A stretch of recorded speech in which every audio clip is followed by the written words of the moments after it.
കഴിഞ്ഞ ദിവസം ഞാനിങ്ങനെ എൻ്റെ വീഡിയോസൊക്കെ ഇങ്ങനെ നോക്കിക്കൊണ്ടിരുന്നപ്പോഴാണ് ഞാനൊരു കാര്യം ശ്രദ്ധിച്ചത്. ഓക്കെ, ഇപ്പോൾ എന്നെ സ്നേഹിക്കുന്ന, എന്നെ സപ്പോർട്ട് ചെയ്യുന്ന 60,000 ഫോളോവേഴ്സൊന്നും ഞാൻ പറയുന്നില്ല, ഫാമിലി മെമ്പേഴ്സ് എനിക്കുണ്ട്. പക്ഷേ നിങ്ങൾ ആരോടും ഞാൻ അങ്ങനെ ഓപ്പണായിട്ടൊന്നും സംസാരിച്ചിട്ടില്ല. എൻ്റെ കാര്യങ്ങളൊന്നും തന്നെ ഞാൻ അങ്ങനെ ഇതുവരെയും ഷെയർ ആക്കിയിട്ടില്ലെന്നാണ് എൻ്റെ ഒരു ഇത്. മേ ബി നിങ്ങൾ എൻ്റെ ഡേ ഇൻ മൈ ലൈഫും കാര്യങ്ങളൊക്കെ കാണുന്നുണ്ടായിരിക്കും, പക്ഷേ അതിനെക്കുറിച്ച് കൂടുതൽ അറിയാൻ നിങ്ങൾക്കൊരു വഴിയില്ല അല്ലേ. ചില സമയത്തൊക്കെ ഞാൻ ഇങ്ങനെ ആലോചിക്കാറുണ്ട്, ഓക്കെ പറയാം എന്നൊക്കെ, പക്ഷേ ഞാനങ്ങനെ പറഞ്ഞിട്ടില്ല. കുറേ പേര് നിങ്ങൾ സ്നേഹം കൊണ്ടൊക്കെ ആയിരിക്കാം നിങ്ങൾ ഡി എംസിൽ ചോദിക്കാറുണ്ട്, റിക്വസ്റ്റൊക്കെ ആയിട്ട് ഇടാറുണ്ട്, കമൻസിലും ചോദിക്കാറുണ്ട്. ഓക്കെ, അപ്പോൾ ഞാൻ വിചാരിച്ചു എന്നാൽ ഇനി കുറച്ച് ദിവസത്തേക്ക് നമുക്കൊന്ന് ഓപ്പണായിട്ട് സംസാരിച്ചാലോ എന്ന്.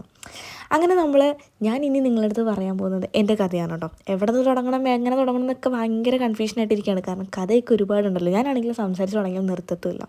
സംസാരിക്കാൻ ഒരുപാട് ഇഷ്ടമാണ്. അങ്ങനെയാണെന്നുണ്ടെങ്കിൽ നിങ്ങളോട് തന്നെ സംസാരിക്കാമെന്ന് വിചാരിച്ചു. അപ്പോൾ കേസ് നമുക്ക് യു കെയിലെ കഥയിൽ നിന്ന് തുടങ്ങാം. ഞാനിപ്പോൾ ഉള്ളത് യു കെയിൽ ഈസ്റ്റ്ബോണിലാണ് കേട്ടോ. ഈസ്റ്റ്ബോൺ എന്ന് പറയുന്നത് ഒരു ബീച്ച് സൈഡ് ആയിട്ടുള്ള ഒരു ഏരിയയാണ്. ഇവിടെ ഞാൻ എങ്ങനെ വന്നെത്തിയെന്നൊക്കെ പറയുന്നത് ഒരു ഭയങ്കര വലിയ കാര്യമാണ് കേസ്. കാരണം യു കെയിൽ ഞാൻ വന്നെത്തുമെന്ന് പറയുന്നത് എൻ്റെ സ്വപ്നത്തിൽ പോലും ഉള്ളൊരു സംഭവമേ അല്ല. കാരണം എൻ്റെ വീട്ടിൽ അമ്മയ്ക്കാണെങ്കിൽ ഒടുക്കത്തെ സ്ട്രിക്റ്റാണ് കേസ്. വീട്ടിൽ 5 മണിക്ക് മുന്നേ വീട്ടിൽ കയറണം. ഞാനങ്ങനെ പുറത്തങ്ങനെ ഫ്രണ്ട്സുമായിട്ടൊന്നും വലുതായിട്ട് അങ്ങനെ ഇറങ്ങാറില്ല.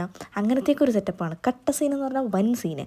കട്ട ഒരു പക്കാ മിഡിൽ ക്ലാസ് ഫാമിലിയിലുള്ള ഞാൻ യു കെയിൽ വന്നെത്തിയത് എങ്ങനെയെന്ന് അടുത്ത് നമുക്ക് കേൾക്കാം.